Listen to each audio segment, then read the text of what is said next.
बिजली वाला सिस्टम खत्म, क्योंकि पहला साल था, 4 साल तक लोगों को भूल जाएगा। अगर मैंने प्रोटेस्ट किया तो ऑनरेबल एमएलए साहब को उसी वक्त उठना था, असेंबली में बोलना था कि जनाब वहां प्रोटेस्ट हो रहा है, हमें बिजली दो। अब आज बोल रहे हैं, कल तो उठ गए थे बिजली बोले, अब उस वक्त कह रहे थे बिजली थी, आज कहां से गई? उनका मानना था कि हम जो है चीजों को सुधार रहे हैं और जिस तरह से पिछले बिजली मंत्री रहे, उन्होंने अपनी मिनिस्ट्री में कितना वो काम किया।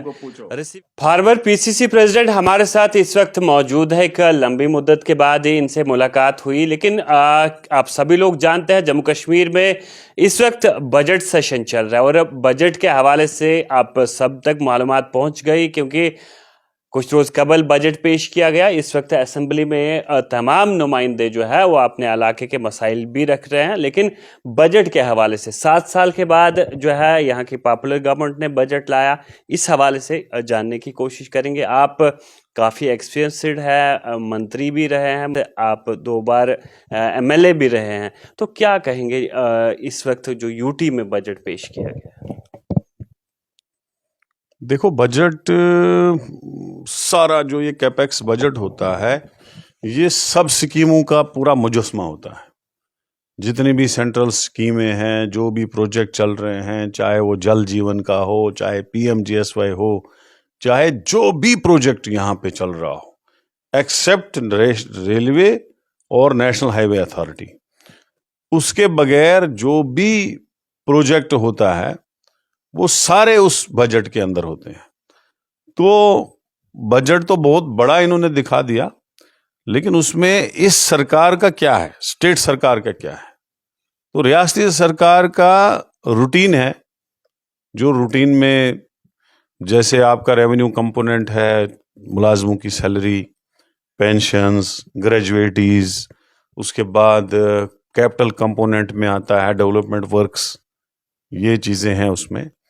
तो ये होता है स्टेट गवर्नमेंट का। तो स्टेट गवर्नमेंट ने किया क्या, जो इनका मैनिफेस्टो था उसमें इन्होंने ये कहाँ तक उतरे, जो इनका मैनिफेस्टो था वो देखने वाली चीज़ है, क्योंकि उसमें इन्होंने ऐलान तो काफ़ी किए, लेकिन मुझे लगता है वो खाली जमा जोड़ है कुछ नहीं। जिसमें आप बिजली का मसला देखिएगा, बिजली में इन्होंने कहा कि हम अंत्योदय वालों को 200 यूनिट फ्री देंगे। आप कहीं भी जाओ, पहाड़ों और हायर रीच में अंत्योदय वाले रहते हैं, उनमें कब स्मार्ट मीटरिंग होगी, कब उनका बिजली मापेंगे? पहले भी वो बेचारे कम ही देते थे, एज पर रूटीन भी बिजली वालों ने उनका कम ही रखा था। तो मुझे लगता है कि जो इन्होंने मैनिफेस्टो दिया था कि हम पूरी पॉपुलेशन को बिजली 200 यूनिट फ्री देंगे, जैसे एज पर दिल्ली में केजरीवाल ने दिया, या हमारे उधर तेलंगाना में हुआ, कांग्रेस प्रशासित इसमें स्टेट में, तो वहां पे मैक्सिमम पॉपुलेशन को 200 यूनिट हो, 300 यूनिट हो, ले लिए। यहाँ पे इन्होंने सर से उतार दिया। ये जो वादे मैनिफेस्टो में थे वो पूरे नहीं हो रहे। नहीं, इन्होंने दी, मतलब जो इन्होंने कहा था पूरी जम्मू कश्मीर के लोगों को हम देंगे, इन्होंने कुछ परसेंट पॉपुलेशन को दे के बात खत्म कर दी, फिनिश। हमने इतनों को देना था, यही बोला था, खत्म मसला। बोला तो सबके लिए था। कहते हैं शुरुआत है अभी, अगले बजट में आप देखो, बिजली वाला सिस्टम खत्म, क्योंकि पहला साल था, 4 साल तक लोगों को भूल जाएगा, फिनिश। उसके बाद इन्होंने राशन का किया, राशन में भी वही पॉपुलेशन। हमारा ये मानना है आप एक ही करो, राशन का ही करो। आपने 10-15% मुलाजिम है, उनको मत दे दो, कोई जरूरत नहीं है। पेंशन वालों को दे दो, मत दे दो, कोई चलेगा। बिजनेसमैन जो थोड़े बहुत हैं, जो बेचारा गुजारा करते हैं अपनी बिजनेस से, उनको मत दे दो। वो सारे मिलके 20% बनते हैं। 80% पॉपुलेशन को देना था, 3% पॉपुलेशन को नहीं ना देना था।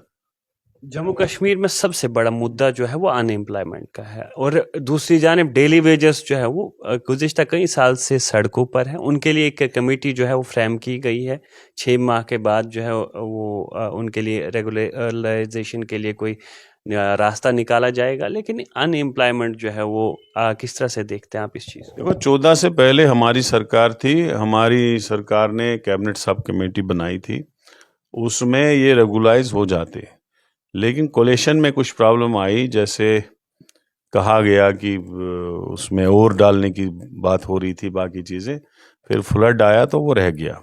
उसके बाद पीडीपी बीजेपी आई, उसके बाद बीजेपी 7 साल अकेले रहे जैसे लेफ्टिनेंट गवर्नर, तो 10 साल उनके शासन में भी उनका कुछ नहीं हुआ और काफ़ी सारे लोग बेचारे रिटायर हो गए। वो डेली वेजर ही नहीं बल्कि डेली वेजर है, कैजुअल लेबर है, एनआरएचएम के मुलाजिम है, मनरेगा के मुलाजिम है, आशा वर्कर है, इसी तरह से रहबर खेल है, एनवाईसी वाले हैं, अस्पताल डेवलपमेंट फंड वाले हैं, बहुत सारे लोग हैं जो बेचारे इस वक्त भी दरबदर है, जिनका कुछ सोचा जाना चाहिए।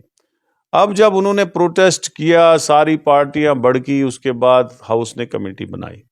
अब आप कमेटी बना रहे हो तो कुछ करो, नहीं तो आप टाइम कंज्यूम करने की कोशिश करोगे और वो बेचारे ओवरेज होते जाएंगे। बेहतर होता कि अगर चीफ मिनिस्टर साहब उठ के ये कहता कि जिन लोगों को 15 साल या 20 साल हो गए और वो 2-3-4 साल बाद रिटायर, 5 साल उनको रहे रिटायर होने को, फिलहाल हम उनको परमानेंट कर देंगे, बाद में कमेटी 6 महीने के बाद रिपोर्ट दे, साल के बाद दे, चलता। लेकिन ये तो आईवाश की बात है, मुझे नहीं लगता है उन विचारों का उस मामले में कोई सीरियस है गवर्नमेंट। लेकिन नुमाइंदे इस वक्त अपने इलाकों के मसाइल उठा रहे हैं, लेकिन कुछ रोज कबल जब आप बानिहाल में थे, बानिहाल में आपने एक प्रोटेस्ट किया बिजली के हवाले से, लेकिन बिजली के निज़ाम को लेकर अगर बात करें तो अभी वो सुधर नहीं रहा है। सहरी और इफ्तियारी के टाइम आज भी लोग कहते हैं कि बिजली नहीं है। कल वहाँ के कंसर्न एमएलए ने भी असेंबली में ये मुद्दा उठाया और उनका मानना था कि बारिश बर्फबारी हुई है, उसके चलते लोगों को परेशानी आ रही है। क्या कहेंगे इस? देखो, मैंने ये इशू बनिहाल में एक बहुत बड़ा प्रोटेस्ट किया हमने, और वो लोगों की डिमांड थी, क्योंकि मैं जम्मू में था, लोगों के बहुत सारे फ़ोन आए, उसके बाद हमने प्रोटेस्ट अरेंज किया, हमने प्रोटेस्ट किया। उसके बाद भी सूरत हाल का मसला हल नहीं हुआ, और मुझे बड़ी हैरानगी होती है जो ये रूलिंग पार्टी का नेशनल कॉन्फ्रेंस का एमएलए वहाँ पे और उसके चमचे, वो सीधे आके आ गए कि जनाब बिजली तो चल रही है, प्रोटेस्ट क्यों हो किया इन्होंने, मतलब बुखलाहट में आ गए। यहाँ भी एमएलए साहब ने बाहर आपकी माइकों में इंटरव्यू दिए मेरे खिलाफ कि कहाँ बिजली। अरे भाई, हमारे टाइम में लोगों को पता ही नहीं था बिजली जाती भी है।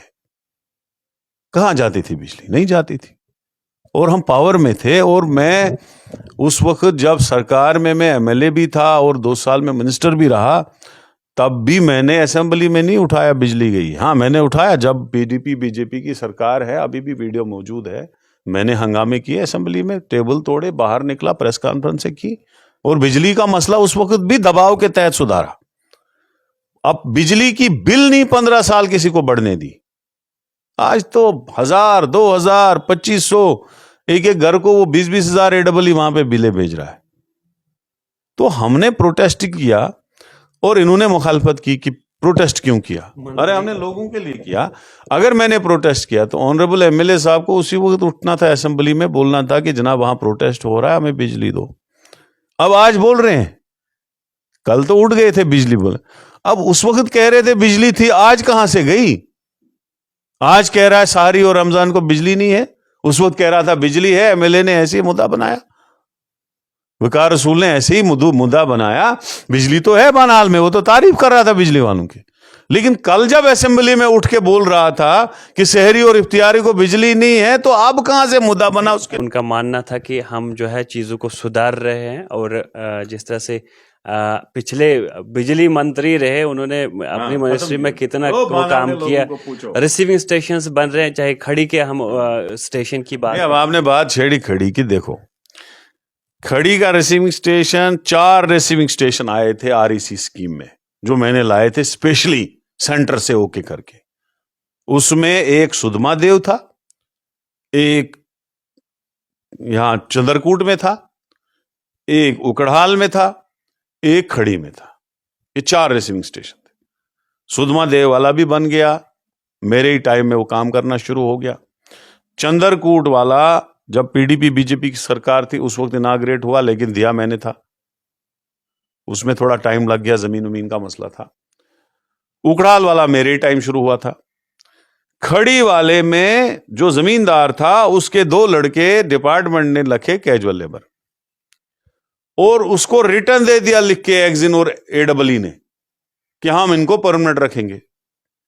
जब रिसीविंग स्टेशन कंप्लीट हुआ तो उन्होंने निकाल दिया उनको, क्योंकि वो उस प्रोजेक्ट की कास्ट जो थी उसमें से उसको मजदूरी दे रहे थे, और वो आदमी उठ के वही रिटर्न लेके कोर्ट में चला गया, स्टे लग गया। अब स्टे लग गया तब तक गवर्नमेंट चली गई। वही MLA साहब जो मुझे बोल रहा है इसने 12 साल दिए, 12 साल दिए होते तो मैं आज तक MLA होता। 7 साल के बाद यही बोल रहे हैं कि 7 साल के बाद असेंबली लगी, तो मुझे इस 7 साल में भी शुमार रखते हैं कि ये 7 साल भी MLA था, जहां LG और गवर्नर था। तो अब वो रिसीविंग स्टेशन लगभग फिनिश था, मेरा स्टोन भी लगा, इनॉग्रेशन भी हुआ है उसमें, तो जमींदार ने रुकाया।